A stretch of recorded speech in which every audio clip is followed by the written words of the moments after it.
totdeauna este cu noi, ne ocrotește. Și El este Stăpânul nostru, Creatorul nostru.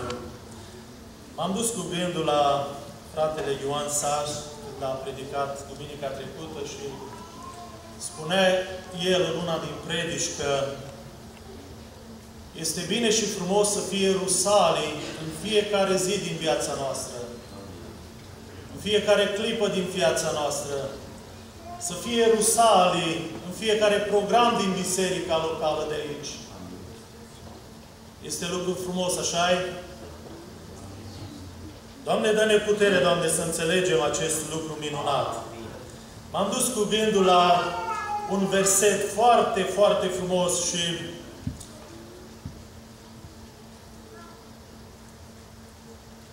în Matei 27, după ce Hristos a fost răstignit și stătea pe cruce, am stat și m-am gândit că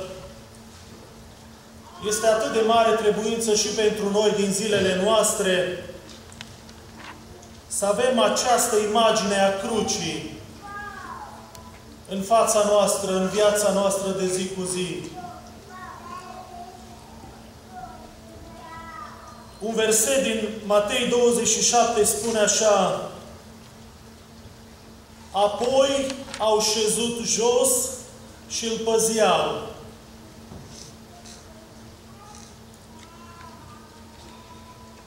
În engleză spune că apoi au șezut jos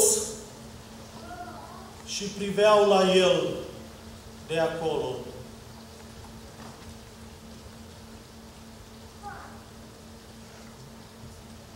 După ce Domnul Iisus a fost răstignit,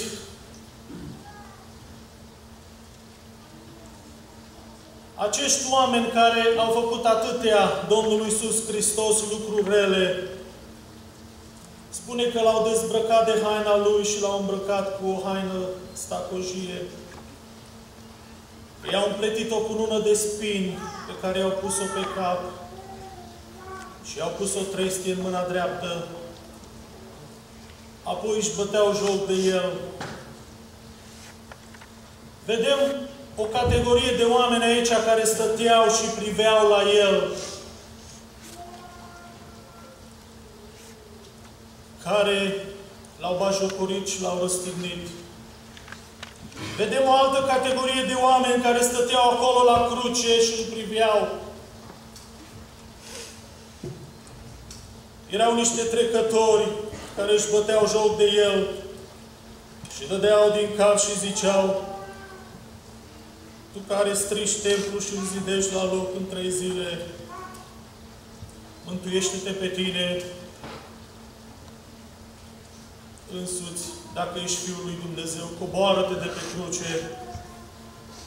Vedem o altă categorie de oameni, preoți și alții cărturarii,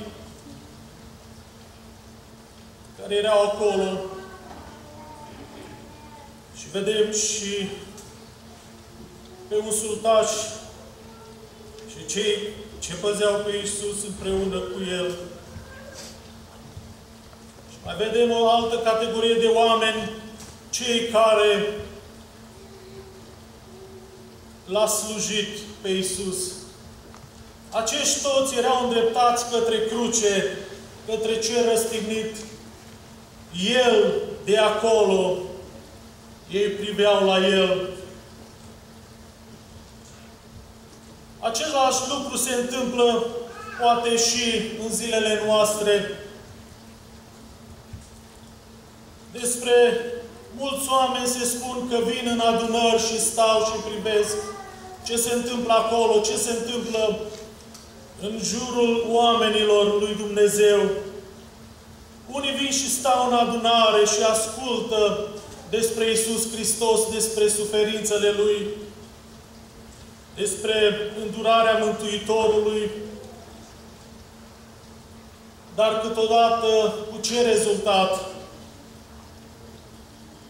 Eu cred că ar trebui acei care stau în adunare și ascultă despre Mântuitorul, despre lucrările Lui, despre Dumnezeu, despre ceea ce a făcut și face El, să fie un rezultat în viețile lor. Nu știu dacă v-a spus vreodată întrebarea ce legătură are în acest verset 37 din Matei 27, că ei priveau la El acolo. Vedem că aici este o persoană, este El, este Iisus Hristos, este Cel pe care ei L-au răstignit. Și acolo este un loc, este Golgota. Și acești oameni stăteau și priveau la El. Eu nu știu ce le treceau lor prin gând în timpul acela. Eu nu știu cu ce scop erau acolo, dar era un timp de jale pentru ei. În dimineața aceasta, frate drag, soră tânăr care ești aici, când auzi despre Iisus Hristos și Cel crucificat, ce însemnătate are pentru tine? Când privești la cruce, la Calvar, la Iisus Hristos, Cel răstignit, ce schimbare există în viața ta? Mi-a plăcut unele cuvinte care cineva le-a scris și spune așa, că El acolo, El, Iisus, Prințul Păcii, Prințul Gloriei, care este bogat, El care este înălțimea gloriei cerești, primește omagiul și închinarea oștilor cerești.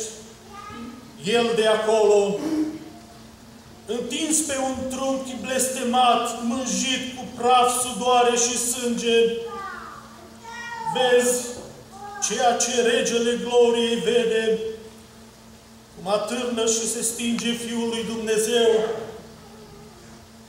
El acolo, referindu-se la cer, este potrivit și corect. El acolo, referindu-se la El în iesle, este o sursă de uimire. El acolo, în acea casă umilită din Nazaret, este uimitor. El s-a făcut sărac pentru noi. El acolo, noaptea sus pe munte în rugăciune, n-are unde-și odihni capul. El acolo, în grădina Ghețizman, o asemenea convingere și o asemenea stare încât sudoarea îi se făcuse ca niște picături de sânge care cădeau pe pământ. Aceasta ar trebui și cea mai puternică inimă să fie zdrobită în dimineața aceasta. El acolo pe cruce, realitate ce ne depășește înțelegerea.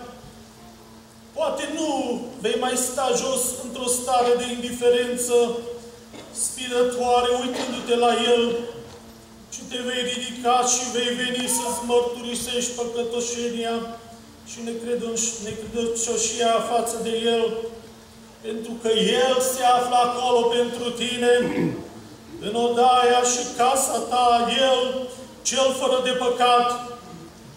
El ne-a iubit și s-a dat pe sine pentru noi și a suferit totul, chinul, durerea, batjocorile și a ajuns să fie răstignit pentru noi. De ce a fost El acolo ca purtător al păcatului, dacă asupra lui Iisus nu a fost puse și păcatele tale? De ce din coasta sa a curs sângele de păcat curățitor, dacă moartea sa nu ți-a plătit datoria și ție? În dimineața aceasta, haideți să privim la cruce. Haideți să venim cu căință și umilință înaintea Lui. Și dacă n-ai primit mântuirea, în dimineața aceasta poți să primești mântuirea. Că El, plin de dragoste, El a suferit și a răbdat păcatele noastre, păcatele întregii omeniri. Haideți să avem privirea îndreptată înspre El. El, acel care a murit și astăzi este viu și stă la dreapta Tatălui.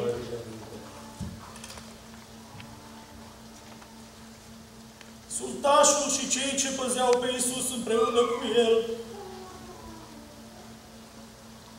la un moment dat, când au văzut cutremurul de pământ și cele întâmplate, s-au înfricoșat foarte tare și au auzit: cu adevărat, acesta este Fiul lui Dumnezeu. Frate drag, soră tânăr, ce ai vrea să se întâmple în locul acesta?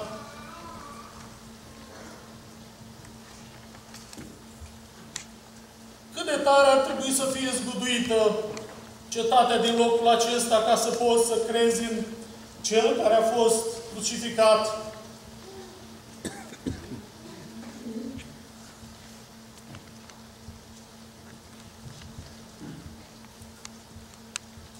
Dimineața aceasta, pentru noi, acel Iisus care odată, El acolo, pe cruce, a murit, este în mijlocul nostru. Amin.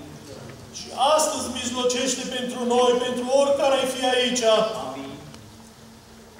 Frate drag, tânăr, te rog, predă-ți viața înaintea Lui. Primește mântuirea pentru că este nevoie de această mântuire ca să poți să ajungi în ceruri, să fii cu El odată. El face minuni și astăzi în mijlocul nostru. Vedem în stânga, în dreapta, vedem în familiile noastre cum Dumnezeu se atinge de copii, se atinge de părinți, se atinge de soții, de soți, cu vindecare. Ce ai vrea mai mult, Domnul Iisus Hristos, în zilele acestea să-ți aducă în față, ca să poți să ai această încredințare că El, Cel crucificat, este Mântuitorul tău personal. În dimineața aceasta vrem să facem o rugăciune pentru cauze, dar în primul rând vreau ca rugăciunea aceasta să fie pentru noi, unul fiecare, și să ne îndreptăm privirea către cruce, către Iisus crucificat. Cu toate că nu este Paștele, nu este cina Domnului, dar Dumnezeu dimineața aceasta vrea să ne spună: întoarce-te la mine și predă-ți viața înaintea mea, pentru că vreau sufletul tău. Frate drag, noi cu toții dorim revenirea Domnului Iisus Hristos. Ei stăteau acolo și priveau la El, la Cel răstignit, și cunoșteau despre El că El va învia într-o zi, că El se va întoarce într-o zi. Dar câți dintre ei aveau această siguranță 100%? Nu știu câți dintre ei. În zilele noastre care trăim, noi cunoaștem despre El, cunoaștem despre ceea ce El a îndurat și a făcut pentru noi. Cunoaștem că El a înviat și El este la dreapta lui Dumnezeu. Dar ne mai rămâne ceva să credem că El se va și întoarce. Și dacă nu mă găsește curat, și dacă nu mă găsește devotat pentru El, și dacă nu mă găsește spălat prin sângele Lui și curățit, nu o să am parte cu El. Dimineața aceasta să ne facem o cercetare. Doamne, oare sunt eu cu adevărat 100% încredințat că atunci când vei veni să-ți iei mireasa acasă, voi avea parte cu Tine în raiul Tău? Dimineața aceasta să ne punem această întrebare. Doamne, unde voi moșteni viața veșnică? Tu ai venit și ai murit și te-ai dat pentru noi ca jertfă, ca să avem mântuire. Și în dimineața aceasta eu cred că cu toții de aici avem această convingere, că avem iertare de păcatele noastre și să ne luptăm lupta cea bună a credinței, ca să putem să câștigăm cununa. Haideți să ne ridicăm în picioare și